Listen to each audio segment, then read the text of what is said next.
this moment, I'd just love to briefly introduce our speakers today. We have our lovely alumna, Manzara Hassan. She is a double Penn alumna from the School of Nursing. If you want to wave so that we can see who you are. She received her bachelor's in 2014 and her master's in 2018. Is that correct? I feel like I kind of guessed that. Great. And she is now a palliative care nurse practitioner in Dallas, Texas. Welcome. Next up is Ivan Espinosa Madrigal. He is a 2004 grad. Is that right, Ivan? I'm older than that. I'm 2001. Oh, I apologize. I wrote this brief bio in a hurry and I'm like, I think he's 2004. 2001 grad of the College of Arts and Science.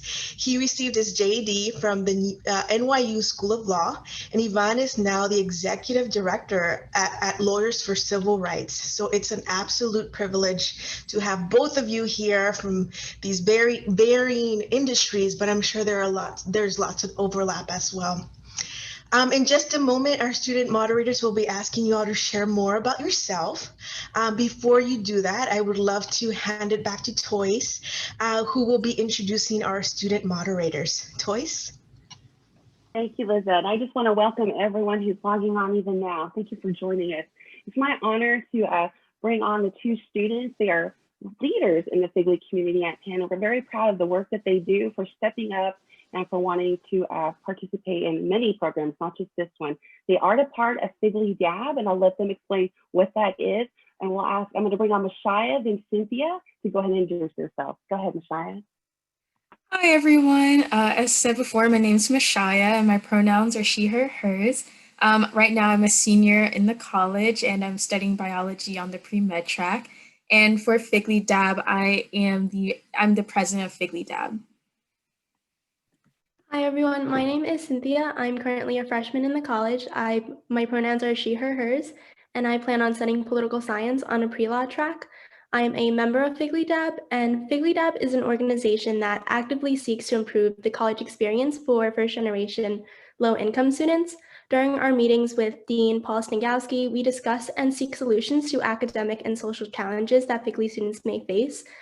This year, we have advocated for breaks and class flexibility, in addition to working on projects such as study breaks, FGLI student care packages, and parent and student FGLI guides.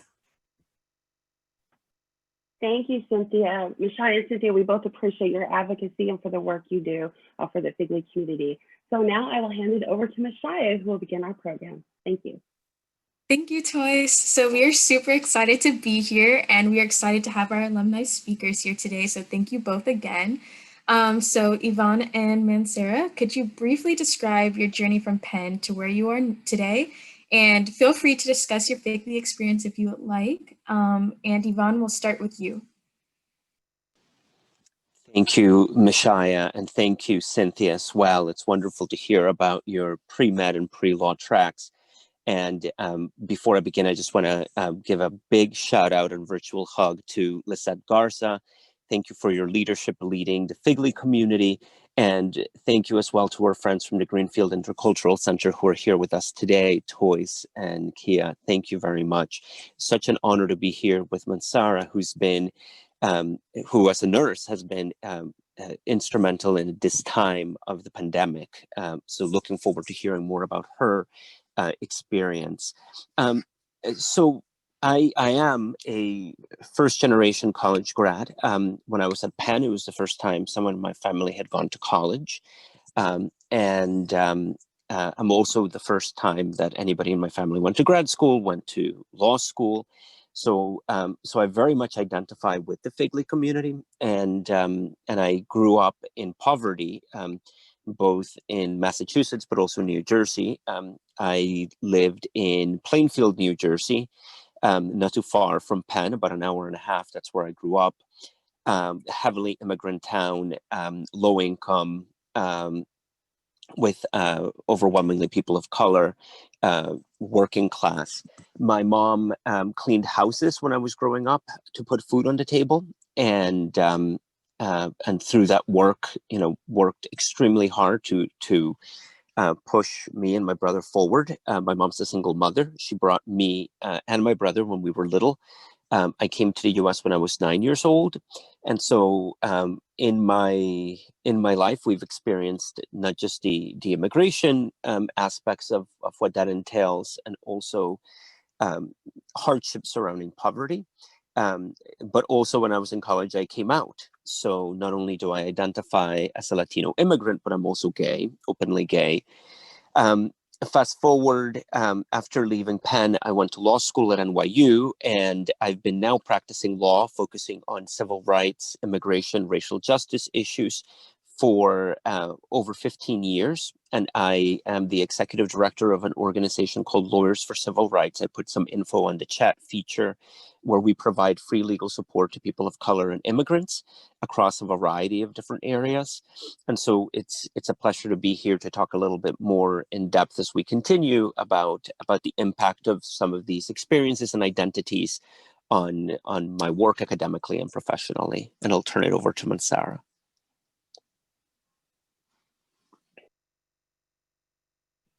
Good afternoon, everyone. I am Mansara Hassan. I echo the same thanks to you, Lisette, for organizing this, and to our staff from the Greenfield Intercultural Center as well. I am a more recent, I guess, graduate of the University of Pennsylvania. I am a first-generation college student. My parents are immigrants from Sierra Leone in West Africa. And all of their children, there's 7 of us, have gone on to get college degrees. And a good portion of us have gotten graduate education as well.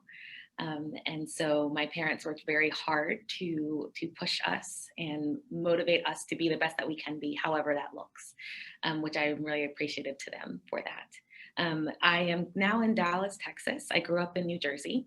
And I've been here for about 2 years, practicing as a palliative care nurse practitioner.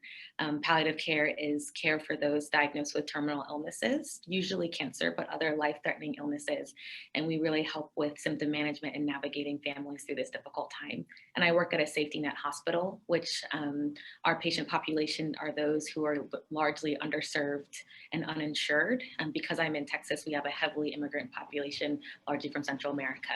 And so giving back to the community that I am from has also been very helpful to me. And so anyone who has any interest in health, I'm also to help there. And I thank you so much for having me involved in this. And I'm so appreciative that something like this exists. So. Thank you both, Yvonne and Mansara, for that. Just a reminder for our audience, feel free to leave your thoughts or questions in the chat box. We'll try to get to them in the Q&A section shortly. Back to Yvonne, you graduated in 2001. Did you face any struggles as a Penn student? You know, at the very beginning, I don't think atypical to feel like, do I really belong here? Do I have the life experiences that other people bring to the table? I remember in my freshman year, and I lived in Kings Court, so I was not in the quad. But in my freshman year, the person across from me grew up in Weston, Massachusetts, which is one of the most affluent cities, not just in New England, but in the country. It's like the equivalent of like Beverly Hills out here in New England. And we had vastly different lived experiences. The guy in the room next to me had gone to school at Hotchkiss, which I had no clue what that meant until later I started realizing that there were a whole bunch of kids who went to prep schools and to Andover and Exeter and this and that, and places that growing up as a public school kid, I just had no concept of. And so my experience wasn't common, I would say, even in the fringes of campus in Kings Court. We didn't have many other students. I didn't have many other students who had come from public schools or who had come from public schools in low-income communities. Somebody down the hall from me grew up with the Kennedys. It's just like crazy stuff that would only happen in an elite school like Penn. And so it was interesting to broaden and learn so much, but it was also this experience where I started realizing just how poor my family was in the relative scheme of things. When you grow up being poor, you're poor because you can't afford cool sneakers and you can't afford the cool things that other kids have. But I never realized just structurally from a systemic perspective, the relative extremes of wealth and poverty that existed until I was in campus, and everything that that entails, from having families come from so much privilege to families that come from such deprivation. And so that experience was really like a culture shock for me, especially in my first semester. And I kept thinking, I really hope that I can keep up, academically. And when I got my first grades after my first semester, I was like, I'm fine. Like, these kids have nothing on me, like, I'm smart and I can get good grades. And so that was a very empowering moment for me to realize that even as somebody who didn't come from those trappings of privilege and wealth, that I was able to keep up academically. And so for me, that was a huge win and a huge confidence booster in making me feel that I did belong on campus, and that if anything, they were the ones who got in, with breaks, and other things, with tremendous privilege to propel them, where in many ways I had to, do it by my own bootstraps. And so those experiences definitely stand out for me, and things that I remember even viscerally today in terms of the social distance and the vastly different lived experiences that I had versus other people had. But over time at Penn, I also started making a lot of friends from many different walks of life, whether they grew up in similar backgrounds from me or not. Casa Latina was a huge epicenter on campus for friendship. And so I have to say, looking back, I had a really wonderful experience at Penn, but it wasn't without its rough patch in the beginning. How about you, Mansara? How was your experience at Penn? I really echo a lot of the sentiments that Yvonne shared. Growing up I'm from a very small town, very working class, and I never felt poor amongst my friends because we were all in the same socioeconomic class.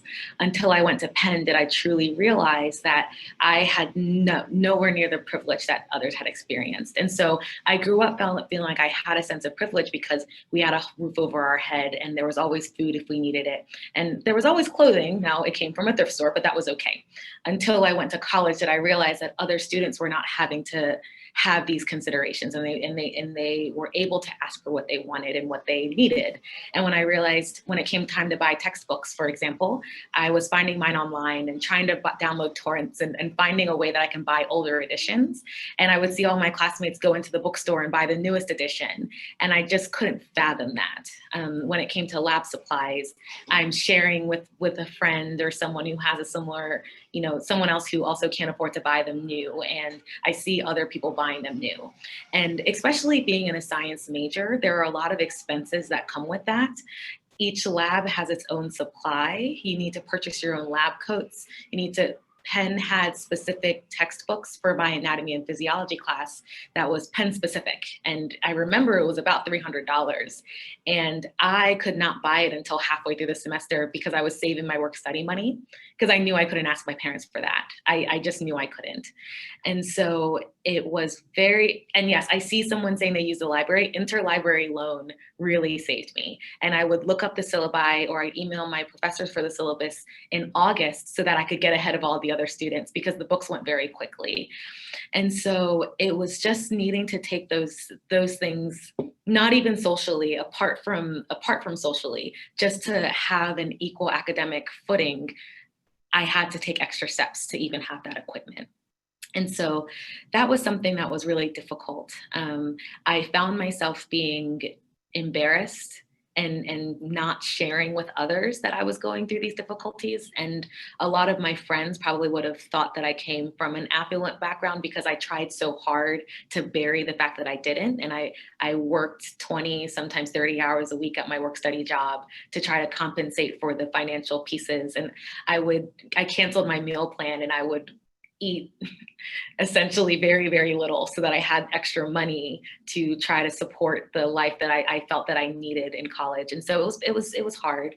About my junior year, I met a group of friends who if FGLI existed at that time, we would have all been in this same group and we would have been sharing space like you. And I finally felt that I was understood. And through them, was I able to unload some of the pressure that I had put on myself to try to keep up socially with those that I was never systematically going to be able to keep up with. And so again, that's why I think programs and spaces like this are so important, because trying to find a community like this on your own, it's very isolating.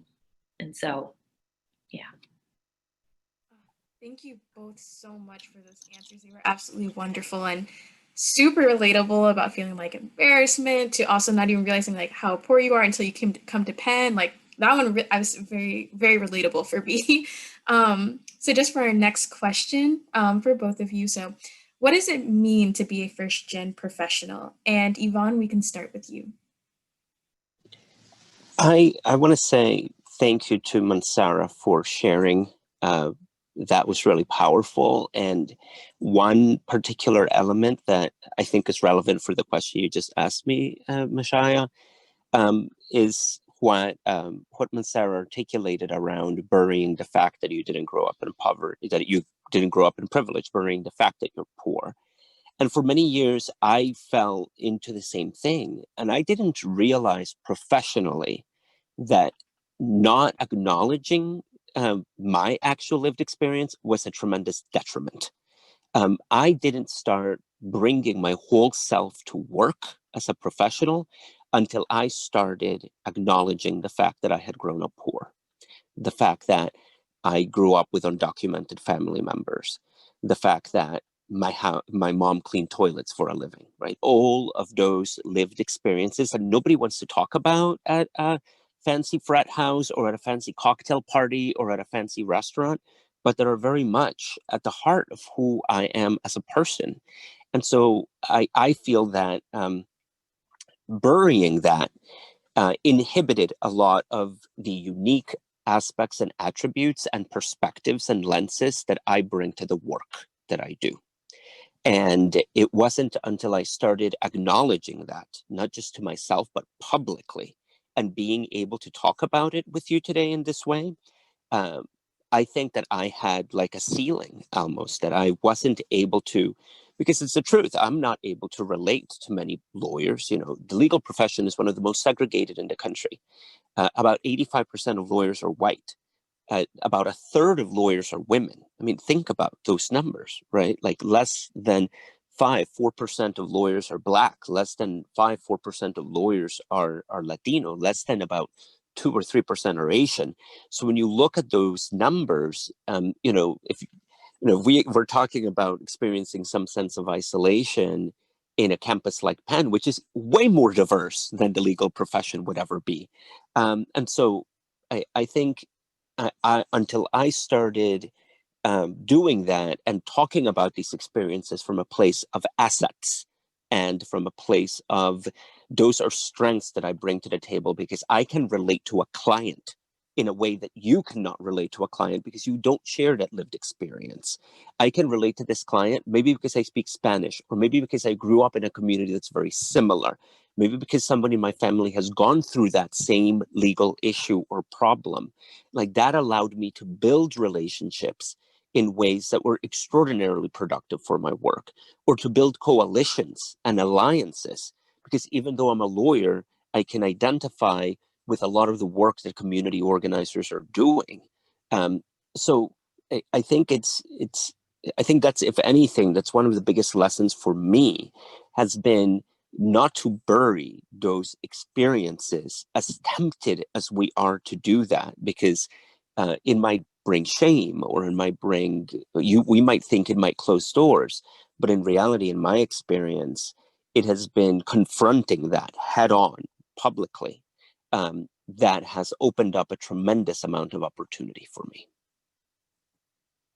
Thank you for that. And then Mansara, would you like to answer the question? You know, you bring up a very, very good point, Yvonne, about bringing your whole self to the workplace and that allowing you to truly connect with your work. And although we work in different professions, I think a lot of our work is similar in that we serve the underserved. before I started at this hospital, I worked in a hospital in a more privileged community in Delaware. And I had a lot of difficulty connecting with my patients there because the situations that they were going home to, or the situations that were complicating them, were ones that were difficult for me to share fully. I didn't fully understand. Here, and in my different role as a palliative care nurse practitioner, a lot of what I do is communicating. And a lot of what I do is assisting people in not only navigating the serious situation of their illness, but also in trying to adapt their lives around this illness and find out how we're able to find a common space. A lot of my patients are homeless. A lot of my patients are undocumented. A lot of my patients are very, very, very much experiencing poverty. And my experience coming from an immigrant community, coming from a low income community, medicine is a field that's very, very segregated, as is law. And a lot of the medical teams, they feel that the patients do not understand, or the patients do not get it, or the patients do not want to get it, or they're choosing to be non-compliant. And having the lens that I do, when the background I'm coming from, I'm able to see that it's not non-compliance. But when you're asking for an additional $5 medication, when the person has to choose between eating and taking that medicine, they're going to choose food. When we're asking someone to come in for chemotherapy, but they're the only breadwinner in their house and they work a physically laborious job, they are going to work instead, even if that means that their disease is going to advance and it may end their life sooner. And not understanding the weight of those decisions makes it difficult for providers to connect with their patients on that visceral level. And so this workspace is one where I feel that I'm able to bring my whole self. And I tell them that I do not know your experience, but I think I might be one of the few people that understands close to it. And I want you to be fully honest with me so I can be fully honest and help you the best that I can. And I encourage everyone to find a space where you can do that, because the needs exist. There are places where you may see that is where you're supposed to go. There's office spaces, there are company spaces, there's medical spaces where that is where the privilege lies, and that's where you believe you're supposed to fit. But there are also spaces where you are welcomed, and you should never try to fit yourself in a space where you're not welcomed, because there's people that need you. And I wish someone told me that when I was leaving college. And so that's a message that I want to share with all of you. There is a space for you to bring your whole self.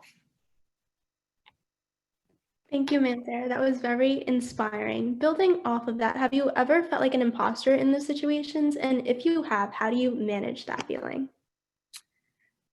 Yes, yes, and yes, and yes. When I was in high school, I was the first student to have been accepted to an Ivy League university in about 7 years. And I was surprised. I will tell you that I only applied to Penn because my best friend did. I did not believe it's something that I could have even accomplished. And I definitely underestimated my own intelligence, my own self-worth as a student. One of my teachers told me that I was actually it was posed as a question, do I believe I would have gotten into Penn if I was not Black? And he asked me this question in front of a classroom of students. And I replied no. And that moment sat with me throughout my entire 4 years at college and throughout my early professional career. Because every time that I questioned myself, every time I didn't know the right answer, it echoed back to the sentiment that it's because I don't belong here, and because I was chosen because of the color of my skin to fit a quota. I came to realize that everybody has questions. There are things that people do not know. Despite the color of your skin, knowledge has to be acquired. And having that extra weight on my shoulders that I need more knowledge because I'm already behind, that extra gap made things so difficult for me. I had a lot of anxiety in the workplace at first. I would go home and I would read books all night and I would cry. And I actually had to start on antidepressants because I felt the weight of the workplace on me. I felt that everyone's eyes were on me. And every time I asked a question, everyone was thinking that it's because I don't deserve to be here. And I will honestly say that that's something that I still struggle with. But as I've grown more confident in my skills as a practitioner and my own understanding that I deserve to be here, it's gotten easier to bear. But I will not deny and say that, especially when I'm in spaces where I am the only minority, it comes back on my shoulders again. How about you, Yvonne? I think I alluded a little bit to this when I started talking as part of the intro. I was very concerned at the beginning of when I was at Penn, thinking, I didn't go to a fancy school. I didn't have the same academic experience that other people had. And I was concerned that maybe I didn't belong, that maybe I wasn't able to keep up. But after first semester grades came in, that for me was kind of like put aside, and I was able to really think about, I can keep up, and I can do the work academically. So my first semester was rough in terms of me having definitely what I would describe as imposter syndrome. But after that, I felt a lot more comfortable. And the same thing in law school. In law school, at the very beginning, I was like, I'm in way over my head, and this is like crazy shit. And how am I going to make this work? And so, it's kind of like you rise to the occasion. And I think there's a lot of that. I put into chat an article in the New York Times about an artist who recently got interviewed. I read it just a couple of weeks ago, and one of the most powerful parts of the article is where somebody asks her about imposter syndrome, basically, and what she describes as her response, which is cocky and aggressive, and I loved it because in some ways it really resonated with me.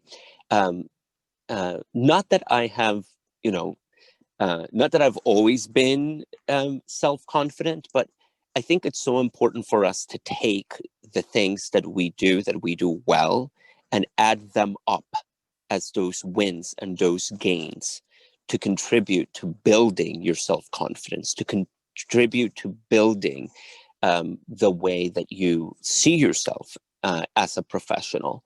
And so while I have had those periods where I have felt, especially while trying something new or something different or something where I am the only person of color or the only person from my background, while I've definitely had those challenges, I have to say that I have worked a lot to develop a very healthy dose of self-confidence so that I never give anyone an opportunity to say that, that I don't belong. And certainly, I always think of myself, even when I'm entering spaces where I know that I'm not supposed to be, right? Sometimes we work with these really fancy Wall Street law firms. And when I'm going into that building, I remind myself very deliberately, very intentionally, I can do this and I will do this. And I'm going to rock the hell out of it. And that's really important. That type of your own affirmation and seeing, when you get, an A on that paper, or when you do something in your job that other people were struggling to do, but you figured it out. Those are not just, feathers in your cap. And you have to see that as accomplishments and really use that to propel yourself forward. Because guess what? Nobody's going to do it for you. Nobody's going to come and say, Ivan, you're the man, you're the best. Like, no, nobody's going to do that. Nobody's going to do that. So you have to do that for yourself. And it's so important for you to surround yourself with people who are going to build you professionally in that way, who are going to create those opportunities. And as you move on the ranks, you have to create those opportunities for other people as well. And so I take that very seriously, and I take it seriously particularly because I know that that type of isolation or alienation is very real. I've lived with it in the past. But I have to say that now I am very fucking self-confident. And I think it's important for each of us to be self-confident. Sorry for the cursing. Keeping it real. Love that energy. Thank you. Thank you both for like being vulnerable and open. Really appreciate it, and for bringing such great energy. And thank you for everyone in the chat, like talking. Appreciate it too. So for our next question, what is your advice for how someone can showcase their unique skills in a job application, resume, cover letter, and job interview, specifically the skills related to being FGLI? And Montserrat, we'll start with you. One thing that I found helpful is adding to my resume and my LinkedIn the buzzword cultural competency. Especially in the healthcare field, cultural competency is something that reflects an understanding of that diversity in our workplace and space. I prefer it to diversity and inclusion because I feel that inclusion is a word that kind of frustrates me, I think, just in its nutshell, because I don't think it showcases understanding. I think it just showcases presence, where competency, I think, really articulates full comprehension and willing to learn more. And so I definitely added a cultural competent individual. I added cross, what did I add? Really, I really think it's just kind of flavors of that word. But I also added on my LinkedIn and my resume that I am interested in providing equitable access and care to those from all backgrounds. And so really, I just emphasized my desire I'm kind of losing my words, but really I just emphasized my desire to take into account all of those in all spaces. So I'd highly emphasize you adding that to your resume as something that might make you stand out. Thank you. Yes, I wrote those down to add that. Okay, Yvonne, would you like to answer too? Yeah, that's great. I love what Montserrat just said. I think that's such a great concrete tip, and it made me think about a couple of other things. You know, what Montserrat was describing about those competencies, those type of keywords that signal competencies, and that people would be scanning for, looking for. You know, you could also use words like, you know, self-motivated, works well with minimal supervision, right? Independence, autonomy, resiliency, creativity, and courage, which are all skills that each of you needed to have, and that I'm sure you guys all have down packed in order to be able to be where you are right now at Penn. And so I think those are all that was kind of triggered by hearing Montserrat's explanation, which I loved. I would say, independent of that area, a couple of things. Have somebody review your resume, and not just like somebody, like have multiple people read your resume for typos, usage, content.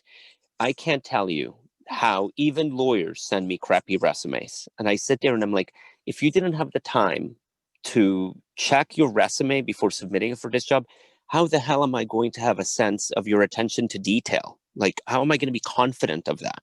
Right? So something as simple as submitting a resume with a typo can be deadly, can be fatal, right? And so those are simple things that even now, whenever I open up a job search, people are applying with cover letters that are generic instead of personalized, you know, to whomever it may concern, instead of saying, you know, Mishara or you know, or Miss Hassan or whatever it might be, right? Like, but you know, just taking the time to do those little things can go a long way in separating you from a pool of duds, right? And you don't want to be a dud.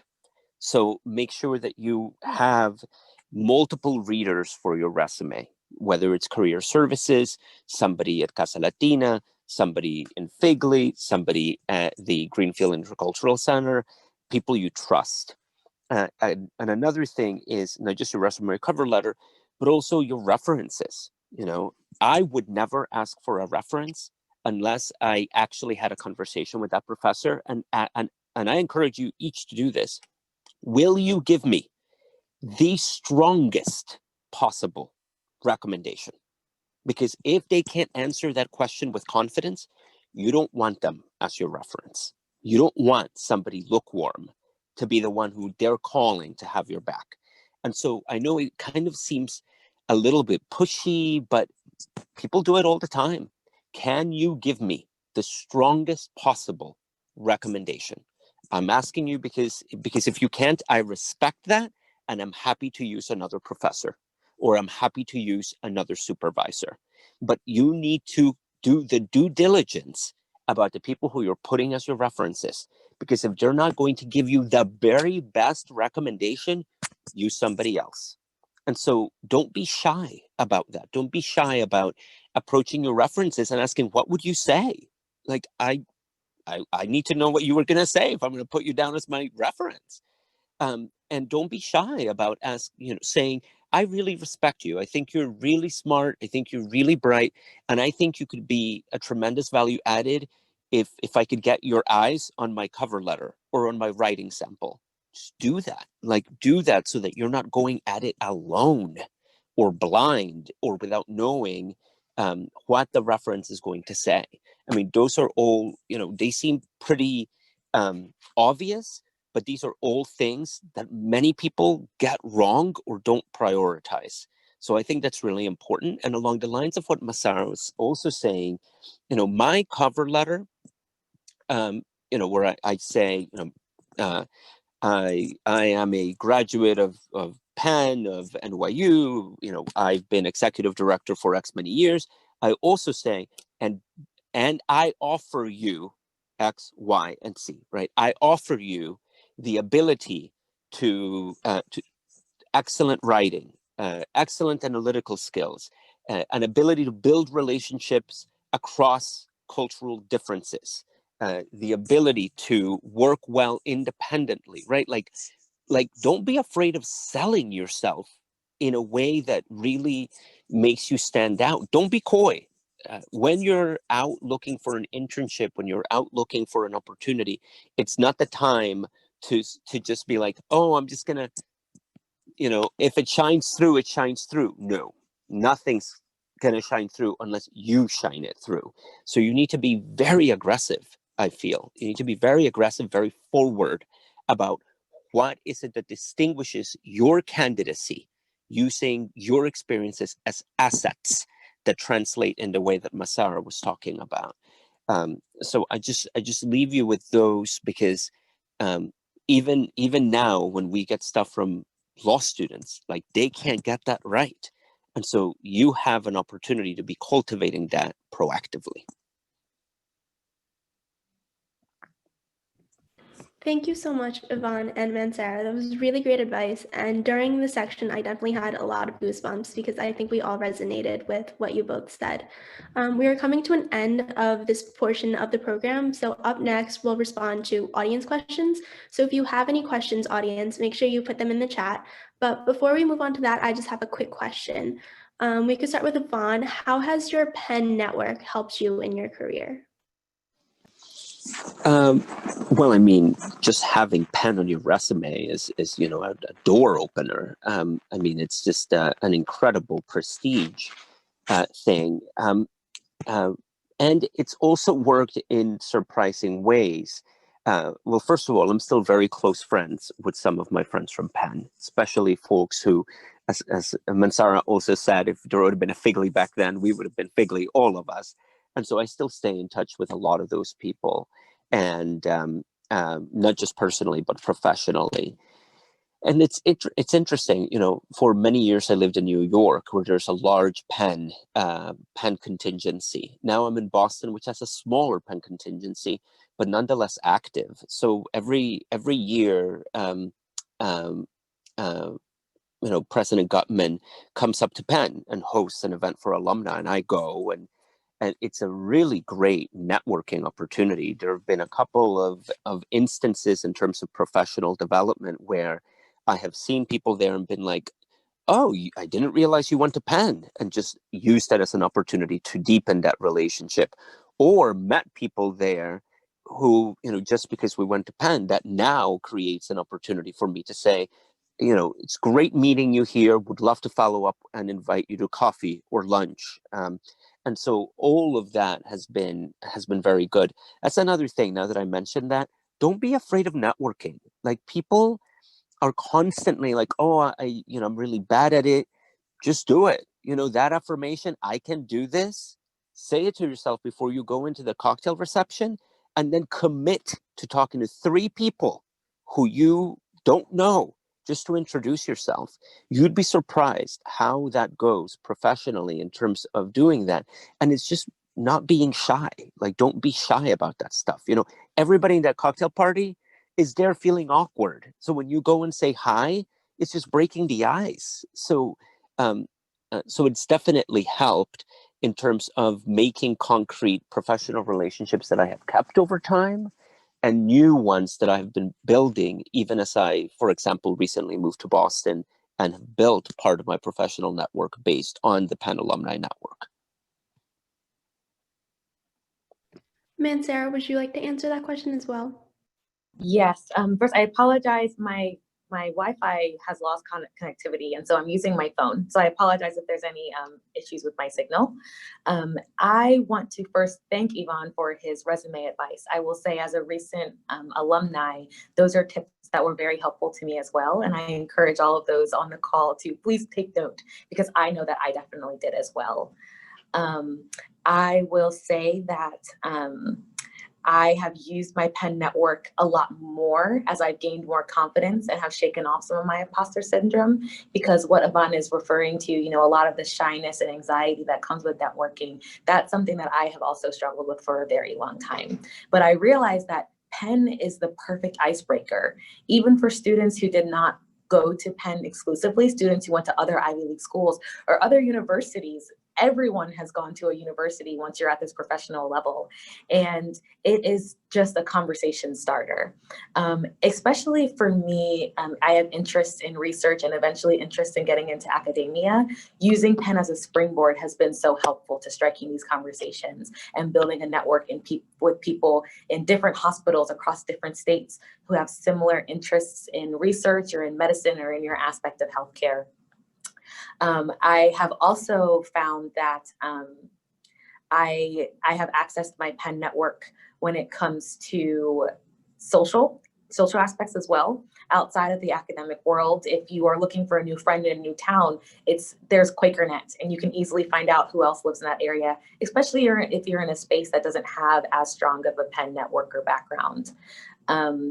I also have used my Penn network to help me get the job that I have now. So the job that I'm working at was actually for a more experienced nurse practitioner. They were looking for 5 years minimum. But when they saw that I had Penn on my resume, they called me in. And the medical director actually said that to me when I first came in the room, that I had actually, longer story, I had actually applied for a different job in the health system. And I had interest in palliative care on my resume. And so my resume was forwarded to her, which is a perk in that your resume should be job specific, but it should also highlight all of your interests. Because I was applying for a different field, but because I had indicated that I was interested in palliative care, my resume was passed on to her. And she said that she had gone to Duke, and she said, I saw that you went to Penn, so I knew that you were a very bright individual. And once they hired me on, they modified the position to allow for 3 months training to get me back up to speed with everybody else. And so because I had that on my resume, it created a position for me. So don't be afraid to shoot for something higher than what may be open to you, because as a Penn graduate, you are intelligent and you are deserving of whatever you put your mind to. And so those are all the varying ways that I use my Penn network for me. And I'm going to take a lot of Yvonne's advice and put myself out there more for networking. And again, I wish it's something that people told me years earlier, because I had a lot of anxiety and there are a lot of networking events that I did not go to. And so I thank you for sharing that with me as well. That's really great. I love that story, Mansara. I love it. And it reminded me of 2 quick things. I love how Mansara basically created her own job, right? She applied for something different, but then they worked with her to create an opportunity built around her and her talent. And that is, of course, Mansara's awesome and bright, but that's not crazy uncommon. I think that people sometimes think, oh, well, if the opportunity is not open, then there isn't another opportunity. I've, not right now, but several jobs back, there was a job that I applied for that looked great, that I would have loved to do. Similarly, there were interests in my resume that, and plus my interview that indicated other things. And they came back and they were like, well, maybe we should be building a different position, a different role. And so that was a big lesson for me, as I'm sure it was for Mansara, that you should not be afraid of reaching out if you have a really good idea about something, let's say a company or an organization could be doing. Pitch it, make the pitch. The worst thing they could say is no. The worst thing they could say is, no, we're not interested, or we don't have the resources, or this is not the right time. And that's what it is. You're no worse off. But if you have an idea that could be really a good fit for a company, or for maybe a city government, or for a nonprofit organization, pitch it and see where it goes, because you might be able to actually create that position. And the other thing, really quickly before I lose it, is one of my professional coaches said to me, if you're really interested in finding a new job, you need to, or finding a job, you need to have a minimum of three lunches, coffees, dinners, or drinks with people in the space that you want to work in a week. Of course, that's very different when we're talking about Zoom and the pandemic, but it also makes things more viable. You could set up a 30-minute Zoom call with somebody over coffee. Can we just have coffee over Zoom for 30 minutes? And nobody has to go out of their way. So there are ways of doing that during COVID, but think about that. If you're really interested in developing those networks and to have people remember your name and have your resume handy, you need to be setting up 3 distinct engagements weekly with people who could, even just if it's informational interviews or it's conversations to pitch an idea, or just to learn more about a particular company or organization. So don't be afraid of doing that. Like, those are proactive things you could be doing.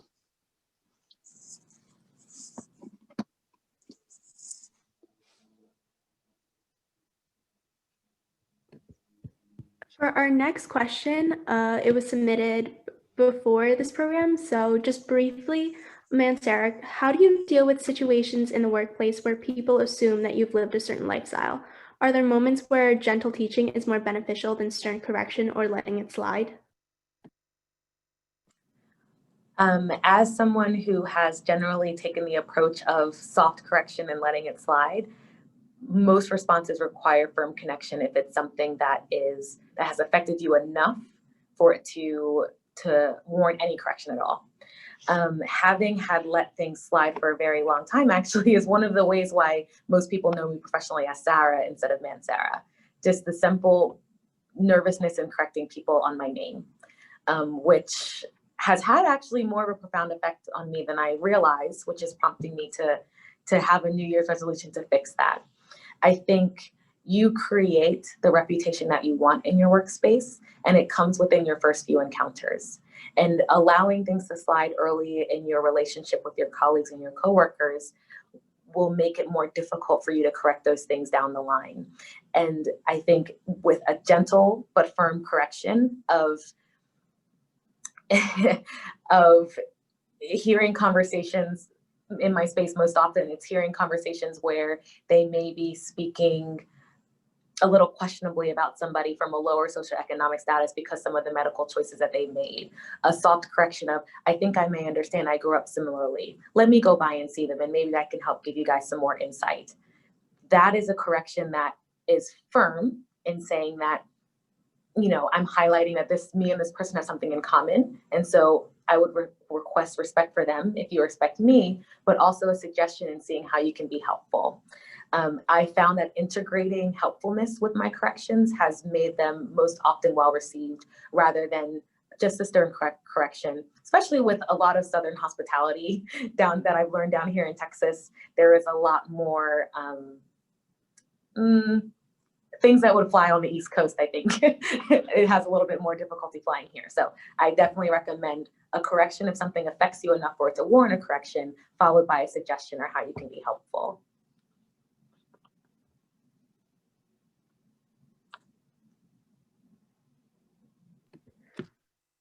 I just want to say, Yvonne and Mansara, thank you both so much for joining us, and thank you all participants for being so responsive in the chat. And this honestly was a great conversation. We invite all students to check out Figly Dab through our Twitter and Instagram. It's just Figly Dab. We'll also drop our email in the chat if you have any concerns concerning the Figly community. I will now hand it over to Lizette to close this off.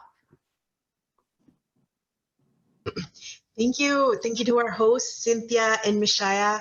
You all did an excellent job. And thank you to everyone who submitted a question. Unfortunately, we ran out of time to get to all those questions. And let me tell you, they were so excellent. So hopefully we can continue the conversation on Penn Flash. For those of you who don't know, Penn Flash is our Figly mentorship program run out of the Greenfield Intercultural Center and the Figly program. And so you'll get more information about this platform over email. So I wanted when Toys and I first started talking about this program, we wanted to present real life scenarios and questions that are relevant now and later. So we invite you all to join Penn Flash. And so Toys, who can students reach out to for more support to join and use Penn Flash? That's an excellent question, Lizette. They can reach out to me. I put my email, I believe, in the chat, and they can also reach out to Brandy Data, who's also will put her email in the chat. This is a great place, like both of our alums have said, to get on and practice, to polish those skills in Penn Flash, to work with alums, many of whom are on this call right now that you can reach out to, and they're happy to sit with you on a Zoom to give you some information, to give you some guidance, to give you that support, because we are a big Figly family that want to see all of us succeed outside of this. Thank you. And Toys, one more thing, I wanted to let our attendees know, we're going to keep this Zoom room open. Sounds like we've had such a robust conversation. So those who can are welcome to stay and connect on anything that was just talked about. We're just going to keep it casual, unstructured. So FYI, if you need to hop off right at 1, of course, but we'll be here. Toys, I'll hand it back to you for our final thank yous. Of course. Well, Figly family, as a GIC staff, I just feel affirmed and encouraged. And I'm sitting a little bit taller right now. I think everyone else is here. Thank you for joining, everyone. Before we go, I do want to bring on our director, Valerie DeCruz, just to come on and just say a brief word before we end our time together. Valerie? And Valerie, you are on mute if you are speaking. Hi, everyone. Can you see and hear me? We can. Okay.